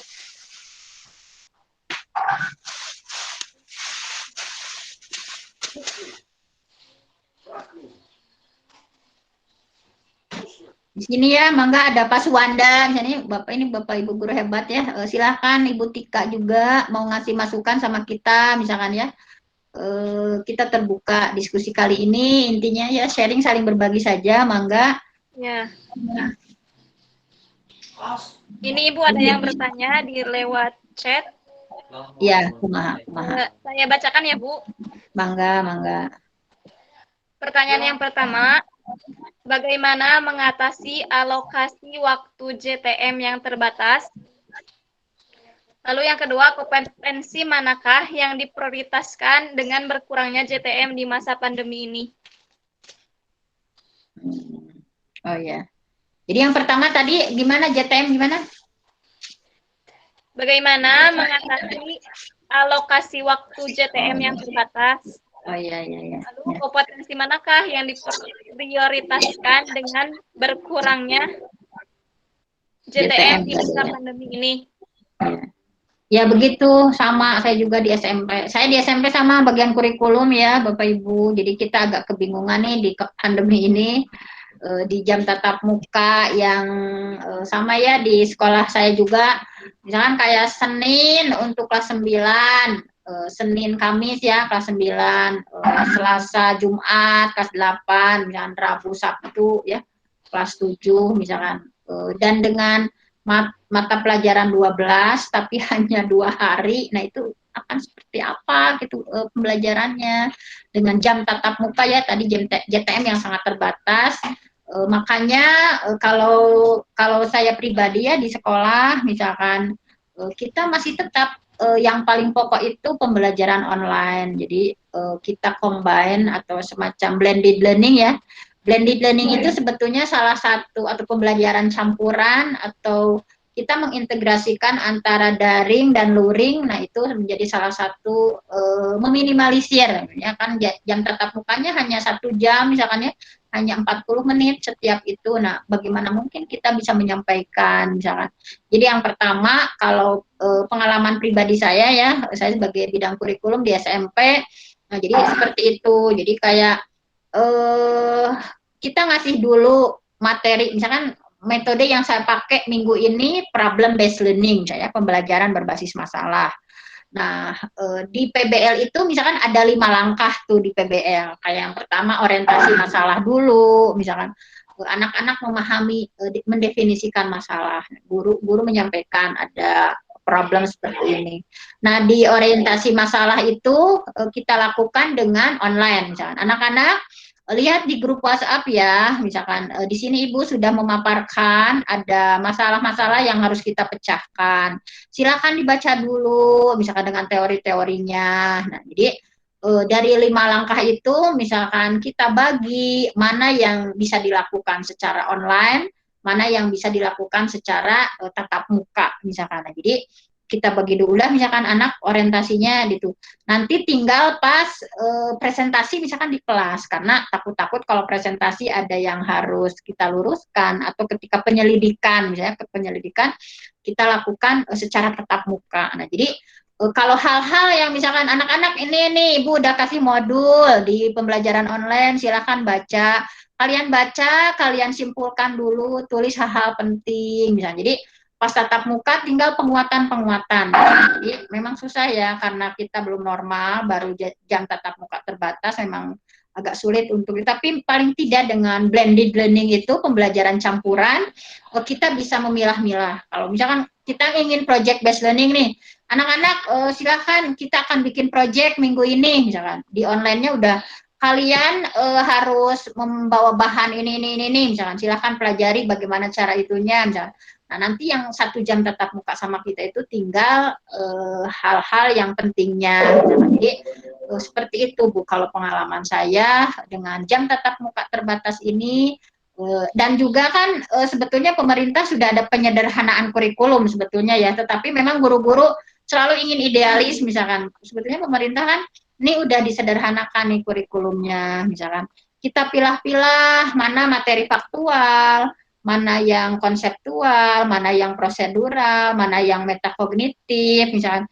Kira-kira untuk materi-materi yang faktual, misalkan faktual dan konseptual anak-anak bisa secara online, misalkan. Anak-anak lihat nih definisi-definisinya. Tapi kalau prosedural, misalkan bagaimana cara wudhu nih, misalkan Bu Fenty ngajar PAI tentang haji nih misalkan. Secara teori hal-hal yang sifatnya faktual saya sajikan di kelas online. Anak-anak itu nih Ibu udah ngasih modul tentang haji, silakan pelajari dari mulai ihram, tawaf, sa'i, tahalul sampai akhir. Ya, silakan pelajari misalkan. Adapun yang prosedurnya ya, yang tata caranya, yang materi-materi proseduralnya kita praktekkan di kelas. Kan nggak mungkin ya, silakan kamu ihram kan nggak mungkin misalkan. Tapi hal-hal yang prosedurnya, yang tata caranya, kayak tata cara wudhu, tata cara tayamum, tata cara mandi besar, misalnya tata cara haji, saya lakukan dengan tatap muka. Adapun yang materi faktualnya, konseptualnya, bisa dibaca di kelas online. Jadi untuk di tatap muka itu sebetulnya hanya hal yang bersifat ini nggak bisa diterangin di kelas online, ini nggak bisa dilakukan di kelas online, misalkan seperti itu. Jadi tetap kalau di SMP kami masih menggunakan blended learning atau strategi blended learning pembelajaran campuran. Itu hanya salah satu alternatif, banyak lagi ya nanti mungkin alternatif yang lain. Silakan dari guru-guru yang lain pun ngasih masukan, boleh, kita sangat terbuka ya. Terima kasih. Iya, terima kasih Bu. Itu selanjutnya ada yang bertanya lagi kepada Teh Neng Siti. Silahkan. Baik, terima kasih moderator atas kesempatannya. Apakah suara saya terdengar? Terdengar. Baik, terima kasih. Ibu, terima kasih atas kesempatannya. Perkenalkan, saya Siti Mulyani, salah satu mahasiswa jurusan Pendidikan IPS Institut Pendidikan Indonesia Garut. Sebetulnya pertanyaan saya general, Ibu, tidak kurang mengarah pada tema yang diusung oleh panitia. Ada 2 pertanyaan, Bu, sesuai dengan circle yang sedang kami bicarakan terkait dengan yang pertama, Bu, jadi akhir-akhir ini saya dan teman-teman saya sering mengeluh kayak gimana nih nanti jadi guru akan berat dengan tantangan dari dari tuntutan profesionalisme guru di bidang administrasi. Nah, pertanyaan yang pertama, bagaimana cara kita sebagai calon tenaga pendidik menyikapi ketakutan demikian? Kemudian yang kedua, kebetulan di bulan besok saya akan melaksanakan PPL, Ibu. Jadi saya mohon tips and trik bagaimana cara menghadapi PPL dengan tuntutan menghadapi paradigma yang baru ini sesuai dengan inovasi dari Kemendikbud. Terima kasih. Ya, sama-sama. Jadi tadi yang pertama itu bagaimana seorang guru itu berat gitu menghadapi tantangan gitu. Jadi yang pertama bagaimana cara menghadapinya gitu. Ya, Neng Siti. Ya. Ibu. Jadi cara menghadapi ketakutan di bidang administrasi sebagai tuntutan keprofesionalan. Ya. Sebetulnya Neng untuk kompetensi di bidang administrasi itu jangan terlalu dijadikan wah misalkan yang terpenting itu kan memang itu sangat penting ya karena tupoksi guru itu kan ada 3. Guru itu sebagai planner kan ya, sebagai perencana. Tentunya perencana di sini menyangkut tadi ya kayak administrasi misalkan bahwa kita sebagai guru itu minimalnya tiga kata kunci ya sebagai planner tadi sebagai perencana dengan seabrek administrasi yang harus dibuat ya oleh guru dari mulai RPP-nya misalkan bikin LKPD lembar kerja peserta didik misalkan kemudian juga ada bikin jurnal misalkan ya yang 24 administrasi guru itu bagaimana misalkan menghadapinya. Nah, tentunya apalagi ini sebagai mahasiswa ya. Jadi nanti seiring waktu kita akan terbiasa sebetulnya. Kan sebetulnya ketika tadi sebagai planner, sebagai organisator ya pelaksana dan sebagai evaluator. Nah, sebetulnya kalau kitanya nanti itu kan tidak langsung melakukan berbagai hal ya. Tentunya kan dicicil misalkan seperti kenapa guru-guru saat ini misalkan dalam hal administrasi misalkan menjadi salah satu kendala ya karena memang tadi itu jadi kan prinsipnya harus gini uktub ma fa'alta tulis apa yang kamu lakukan uktub ma fa'alta, tulis apa yang kamu lakukan, waf'al ma katabta, dan lakukan apa yang kamu tulis. Nah, jadi kalau kayak kita misalkan jadi guru nih, apalagi sekarang RPP-nya hanya 1 lembar ya, nggak usah panik. Kalau dulu itu kan Ibu juga RPP-nya sampai 20 lembar, 20 lebih gitu ya. Apalagi sekarang kan Pak Menteri sudah sangat mensimpelkan gitu. Jadi RPP cuma 1 lembar, 1 lembar juga cuma di sana ada tujuannya apa, skenario pembelajarannya apa, asesmennya apa gitu. Jadi, dan sebetulnya itu apa yang akan kita lakukan misalkan. Jadi Bu Fenty hari ini akan mengajar PAI bab iman kepada malaikat. Mau tujuannya apa? Kan itu tinggal sebetulnya sederhana kan ya. Oh, tujuan saya mengajarkannya apa? Nah, itu kan hanya beberapa poin. Kemudian skenario itu kayak metode yang saya gunakan. Pertama apa dulu misalkan. Kalau saya metodenya saintifik berarti anak-anak suruh observing dulu. Anak-anak melakukan pengamatan. Itu ketik tinggal itu ya. Anak-anak melakukan pengamatan.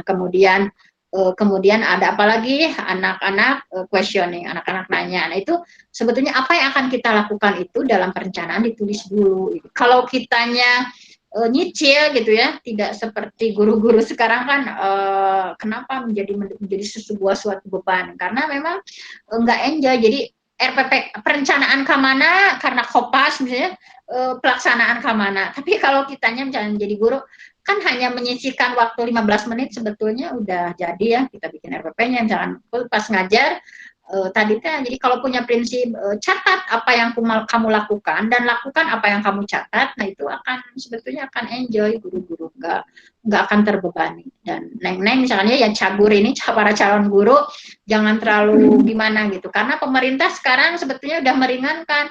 Silabus kan udah dibikin sama pemerintah, misalkan kita tinggal bikin RPP juga. Masa sih kita mau ngajar nggak ngerencanain apa-apa misalkan, kan ada kan cuma 1 lembar direncanain misalkan gimana misalnya. Terus LKPD lembar kerjanya anak-anak mau ngapain aja tuh misalkan setelah kita, kalau menggunakan metode problem based learning misalkan lembar kerjanya akan seperti apa yang harus tentunya kalau kita melakukannya dengan penuh senang, enjoy gitu ya, itu tidak akan menjadi beban. Dan ulah disakaliguskeun gitu ya, ulah brek misalkan langsung. Nah, tapi dicicil saja. Kita nih hari ini mengajar apa, rencananya apa, lembar kerjanya apa misalnya. Kalau yang lain-lain kan sudah disiapkan oleh Permendikbud, modulnya kan udah, misalkan tinggal kita ingin modif, misalkan kalau ingin berkreasi silahkan. Jadi sekali lagi kompetensi guru itu ada 4 ya, ada 4. Yang pertama yang penting jangan terlalu mikirkan administratif itu bahkan itu tidak hanya kita lakukan sendiri saja, ada forum KKG, ada MGMP, jadi kita bareng-bareng. Kayak bikin RPP nih ada kayak misalkan 1 semester 7 bab, tidak kita lakukan sendiri kan. Ada perkumpulan guru PAI, kalau saya PAI di tingkat sekolah, ada di tingkat kecamatannya, di tingkat rayon, tingkat kabupaten, misalkan itu bisa dilakukan bersama-sama. Bisa bikin bareng LKPD bareng, RPP bareng, misalkan ya format-format, apalagi sekarang ditunjang dengan digital, ada aplikasi yang memang simple, ada aplikasi administrasi pembelajaran yang kita hanya ingin input sedikit bisa mengekspor dari orang lain atau seperti, jadi tidak usah takut. Tapi yang paling penting kita memiliki 4 kompetensi tadi, kayak pedagogiknya yang kita pikirkan, media apa sih yang supaya murid kita bagus, model apa, kayak pedagogiknya yang paling penting. Kemudian kompetensi profesional, materi yang kita ajarkan. Kalau kita ngajar bahasa Indonesia, seluruh materi itu harus kita kuasai. Kita ngajar IPA, seluruh materi harus kita kuasai. Terus juga yang paling penting tadi, kepribadian. Kita menjadi guru harus digugu dan ditiru, harus menjadi teladan. Dan yang keempat itu sosial ya, bahwa kita sebagai guru itu harus berkolaborasi dengan orang lain, jangan pinter sendiri, tapi pinternya bareng-bareng, misalkan seperti itu. Seperti itu. Yang kedua tips tadi ya, tips untuk tips untuk nanti menghadapi PPL ini dari IPI. Terima kasih sudah bergabung bersama kami. Semoga tetap ya terjalin silaturahmi antar perguruan tinggi yang ada di Kabupaten Garut khususnya dan umumnya untuk semuanya. Nah, PPL sama ya, Ibu juga memegang salah satu prodi PGMI bulan September ini sama akan melakukan PPL. Yang terpenting di pembekalan PPL itu tadi. Nah, jadi Yang pertama tentunya yang 4 tadi, kompetensi tadi ya. Yang dinilainya pun tidak lebih dari itu. Jadi di PPL itu kan sebelumnya ada micro teaching. Nah, di PPL itu kalian real teaching, keterampilan mengajar akan diuji ya. Kayak misalkan nih dari kampus udah diajarin model-model. Cik pas praktek gitu ya. Kan kayak saya juga memegang PGMI atau PGSD, udah dibekalin misalkan model-model yang inovatif, model kayak apa? Ada cooperative learning, ada jigsaw, ada scientific, ada picture and picture. Misalkan kalian tinggal dengan enjoy bisa mempraktekkan, saya ingin mempraktekkan nih misalkan model inovatif, misalkan terus kalian bikin media ya. Ini kan nanti ada penilaian ya. Saya mau ketika PPL ini mau bikin 2 media yang terbaik menurut versi saya misalkan. Media apa sih misalkan? Kayak di kampus sudah diajarin ada media yang berbasis IT-nya, Wordwall, anak-anak senang TTS nih. Ada Quizizz, anak-anak senang Quizizz nih misalkan. Anak-anak misalkan ada Google Earth, ada Quizizz, ada Wordwall, ada Padlet. Jadi saya mau milih yang ini. Anak-anak, kalau saya di SMP partisipasi tinggi itu kalau online dengan Quizizz ya, dengan tadi Wordwall misalkan. Nah, kalian pelajari aplikasi-aplikasi itu, jangan menghindar ya, karena walau bagaimanapun di era digital itu memang penting gitu aplikasi-aplikasi pembelajaran itu. Terus juga yang konvensionalnya pun jangan dilupakan. Seperti di kampus kita ada bikin media Smart Tree, pohon pintar, ada media media botol cerdas, ada model media-media apa. Jadi kalian pas PPL itu jangan terlalu fokus, ya administrasi sangat penting, tetapi bagaimana kalian mengeksplor kemampuan, tadi kompetensi pedagogiknya. Nih saya mau memberikan kesan terbaik untuk murid-murid PPL saya, misalnya. Saya ingin mempraktekkan model-model inovatif, saya ingin mempraktekkan media-media yang, kalau ngajarin matematika, media yang cocoknya apa ya? Kalau ngajarin tematik A, misalkan kita yang bagusnya apa ya? Misalnya, jadi seperti itu. Jadi silahkan dieksplor, dan jangan lupa yang PPL pun dinilai dari sisi sosialnya ya, apakah dia mampu berkolaborasi dengan teman sejawatnya, dengan guru-guru yang ada di sana, dengan kepala sekolahnya. Nah, jadi seperti itu. Dan juga jangan lupa kepribadiannya. Misalkan masa guru PPL kesiangan misalnya, tapi bagaimana kepribadiannya mencontohkan jadi guru yang disiplin misalkan, terus juga jujur, misalkan bertanggung jawab, misalkan terus tadilah banyak dari 4 kompetensi ini kita menilai, sebetulnya kita menilai murid kita itu gimana nih kepribadiannya. Jadi guru teh si ibu eta mah misalkan teh naon misalnya dari sisi kepribadian atau karakter atau akhlak ada hal yang apa misalkan, itu yang paling penting guru itu tadi. Jadi akhlak dulu, karena guru itu digugu dan ditiru. Jadi apalagi yang lagi PPL ya, sedang dalam pemantauan penilaian, akhlaknya harus baik, kemampuan sosialnya, pedagogiknya gali, pokoknya baca lagi. Ice break nih, gimana nih ice break untuk pembukaan, kegiatan intinya mau metode apa, jadi di RPP itu udah dirancang.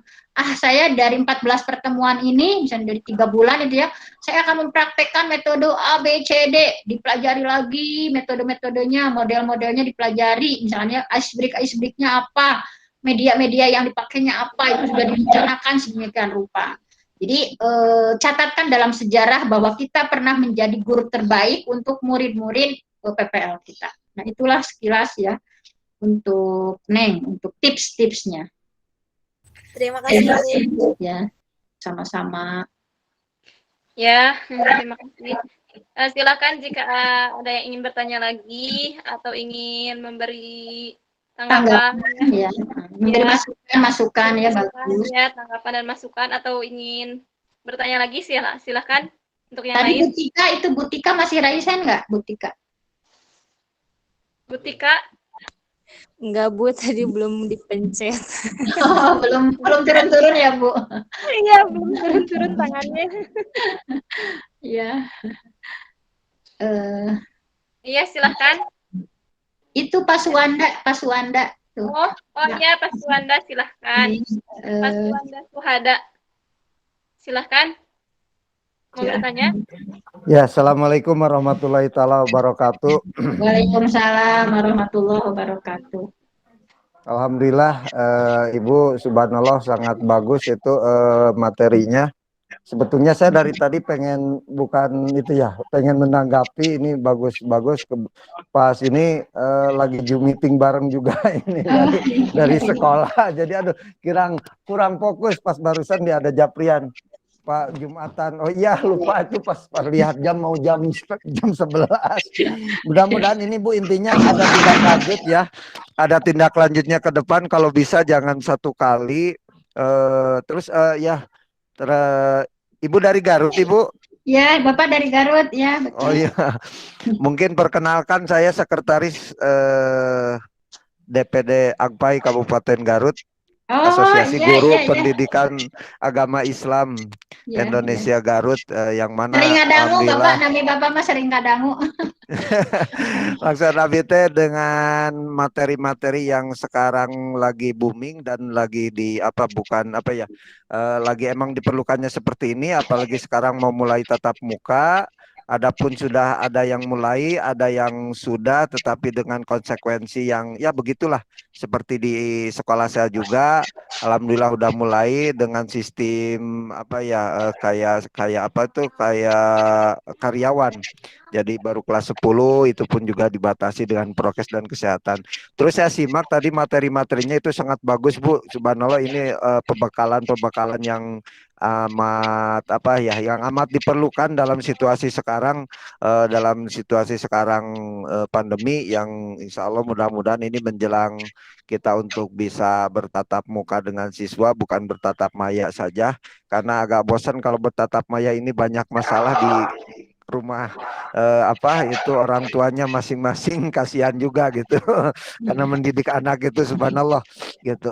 Makanya saya apresiasi ini Bu yang sangat tinggi, dan mungkin kepada teman-teman juga betul yang disampaikan, kita harus terus-terusan berkarya, harus-harusan berkreasi, apa yang kita bisa gitu ya, itu dimaksimalkan, dan mungkin yang belum kita pahami harus kita pahami, karena saya punya konsep kalau prinsip saya itu istilah, karena ya saya orang Sunda, jadi saya bisa kudu bisa, dan istrinya pasti bisa itu Bu gitu. Terima kasih, mungkin itu saja Bu dari saya, dan mohon doanya dari teman-teman semuanya, terutama dari Ibu kepada teman-teman, khususnya saya juga yang sekarang lagi melamar di CPNS ataupun di P3K, semoga ada sesuatu keajaiban lah dari Allah Subhanahu wa taala, sehingga guru-guru yang sudah lama mengabdi puluhan tahun gitu ya, semoga secara tidak langsung diakui oleh pemerintah gitu ya, setara enggak seperti guru-guru yang lain gitu saja Bu. Kenapa saya ini sosialisasikan atau saya sampaikan? Nah inilah mungkin saya sebagai pengurus gitu ya, salah satu pengurus dari DPD Agpai Kabupaten Garut, dan mungkin salamnya dari pengurus semuanya, apalagi Ibu di GPAI ya Bu, sama GPAI Bu SMP SMP mana Ibu?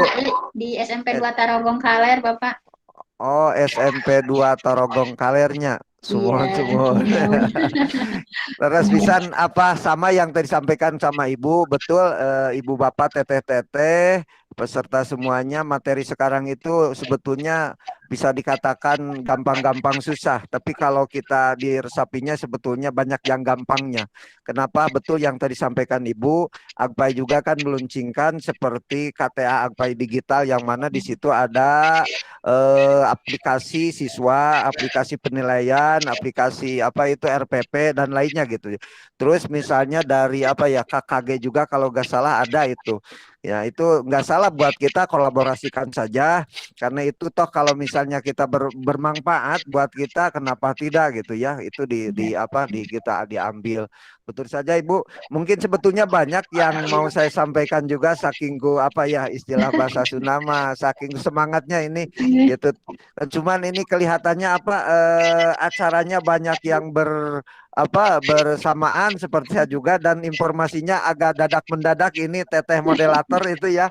Saya juga lihat dari yang kemarin itu ada teman kalau nggak salah share di grup, gitu. Saya coba-coba masuk gitu ya. Alhamdulillah ini. Semoga ini awal silaturahmi dan kita semua bisa terus. Ya. Dan juga kepada para guru ataupun para mahasiswa yang di sini, mungkin ada para mahasiswa ataupun guru semuanya, kita semangat terus untuk generasi mencerdaskan anak bangsa ini. Kita apalagi sekarang ini mungkin secara tidak langsung kita akuilah kita krisis ya, krisis daripada yang paling utama kalau agama mengatakan akhlak, tapi kalau dibilang krisis akhlak takutnya dibilang terlalu ekstrim ya. Jadi ya kita itu agak krisis sebetulnya apalagi dengan pandemi seperti ini karena lihat realita saya di lapangan ya di sana seperti di jamaah pengajian ibu-ibu juga banyak yang curhat. Ini Pak Ustadz Guru cenah kumaha abi tetes pusing cenah kumurang kali dari bumi. Makanya bagus Ibu. Terus kalau bisa Bu di pertemuan yang nanti kita cari apa solusi-solusi terutama untuk apa ya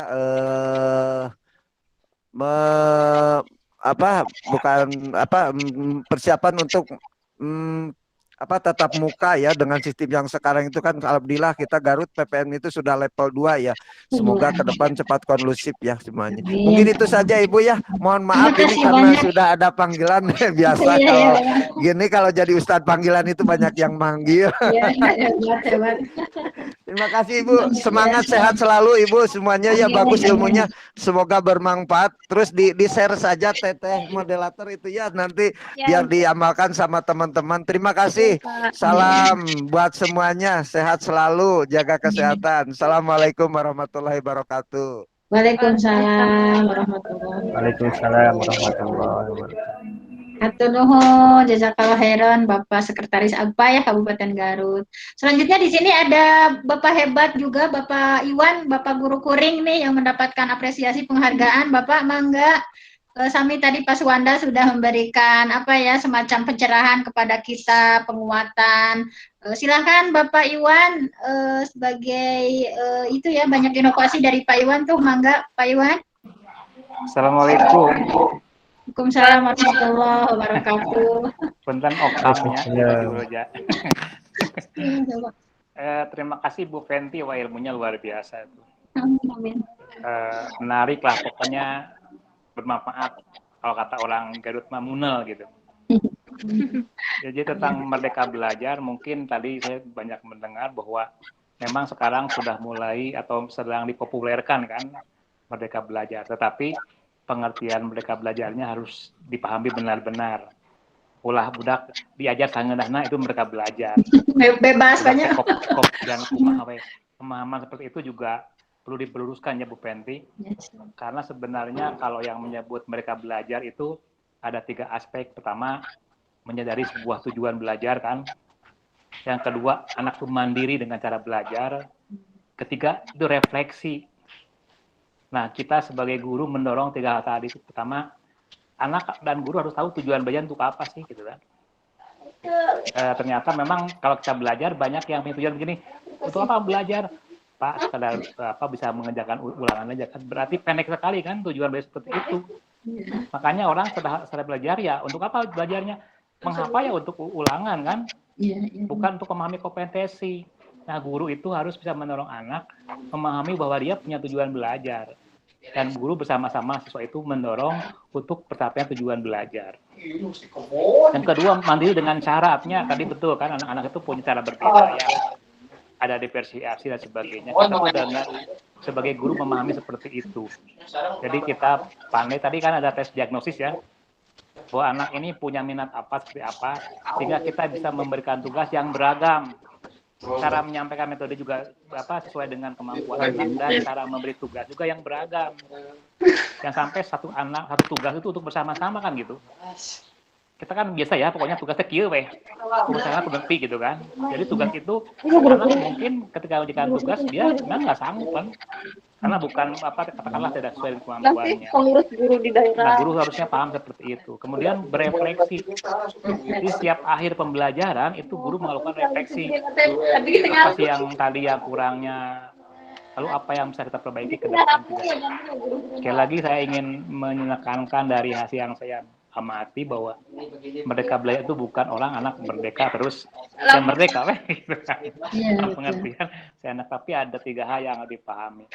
Tapi betul sekarang itu Bu Fenty ya, kita menghadapi masa disrupsi itu. Saya senang sini banyak guru-guru muda. Kalau kita melihat sekarang masa disrupsi itu, kayaknya kita akan kaget sebenarnya. Kenapa? Karena masa depan kita itu paling tidak bisa diprediksi kan.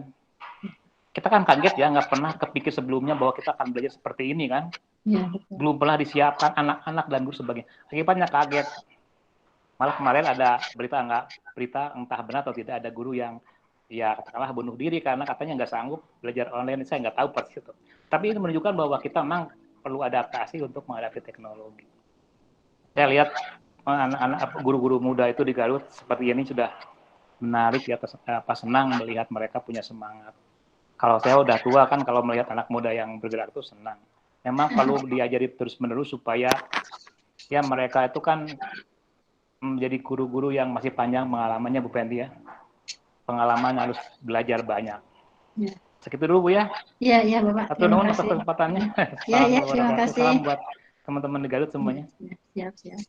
Alhamdulillah ada penguatannya dari Pak Iwan bahwa kata kunci dari merdeka itu bukan merdeka sebebas-bebasnya ya Pak. Tadi bahwa yang dimaksud merdeka itu murid tahu tujuan.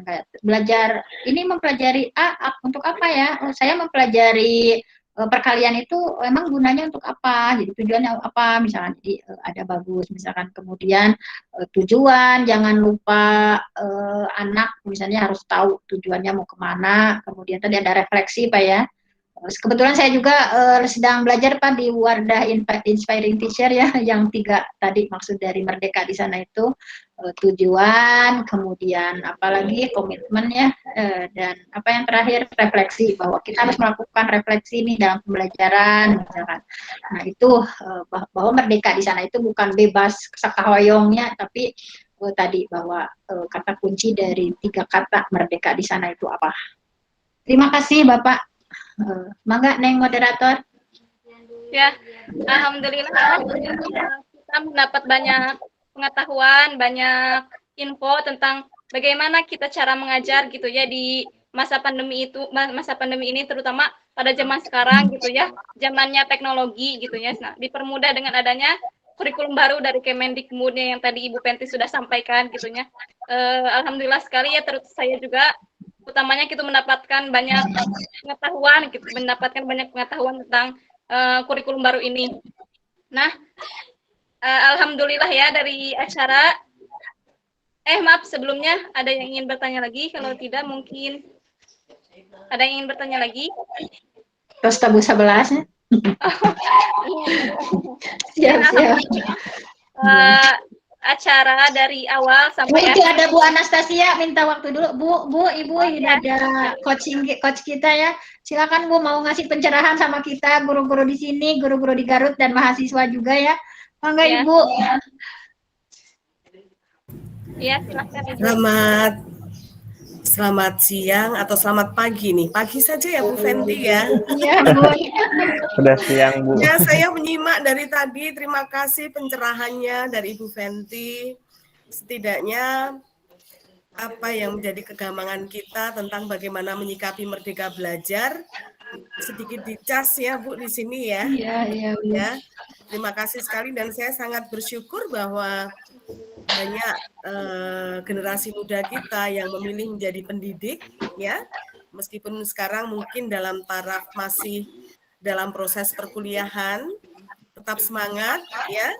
Menjadi pendidik itu merupakan satu bentuk pilihan hidup yang sangat membahagiakan karena kita akan bertemu dan kita akan berbincang serta mendampingi mereka-mereka generasi muda yang nantinya pastinya akan menjadi bagian dari penerus bangsa kita. Demikian. Dan tetap semangat Ibu Fenty dan juga rekan-rekan yang lain. Saya sangat bersyukur ikut ambil bagian dalam kegiatan hari ini. Mudah-mudahan semuanya menjadi berkah. Demikian Bu Fenty dari saya. Ya. Ibu sangat banyak menginspirasi saya. Saya seringnya Ibu banyak inovasi dari Bu Anastasia ini. Terima kasih Ibu, terus berbagi, terus sharing ya. Terima kasih banyak. Saling belajar ya Bu. Ya, perkenalkan saya Ibu Anastasia dari SMP Talenta Kabupaten Bandung. Iya. Terima kasih. Iya, Bun. Terima kasih kepada Ibu Anastasia yang telah memberikan wejangan kepada kita ya, khususnya saya mahasiswa pendidikan itu mendapatkan banyak pengetahuan, banyak info tentang pendidikan. Nah, alhamdulillah ya, acara dari awal sampai akhir telah kita laksanakan. Sebelumnya saya ucapkan banyak terima kasih kepada Ibu Penti selaku pemateri yang luar biasa di hari ini, di webinar ini. Saya juga ucapkan terima kasih kepada Ibu, Bapak, teteh-teteh mahasiswa yang telah berkenan hadir di webinar kali ini, webinar pendidikan yang diselenggarakan oleh MPM kelompok 7 di Galih Pakuwon, Limbangan. Alhamdulillah ya, mungkin itu saja. Tutup saja dengan doa, Robbana atina fid dunya hasanah wa fil akhirati hasanah. Aku lu qauli hada wa astaghfirullah li wa lakum. Assalamualaikum warahmatullahi wabarakatuh. Terima kasih kepada semua. Ya, terima kasih semua. Sama-sama Ibu, salam pendidikan buat semuanya. Saya keluar dari room ya Bu, mohon izin. Saya juga.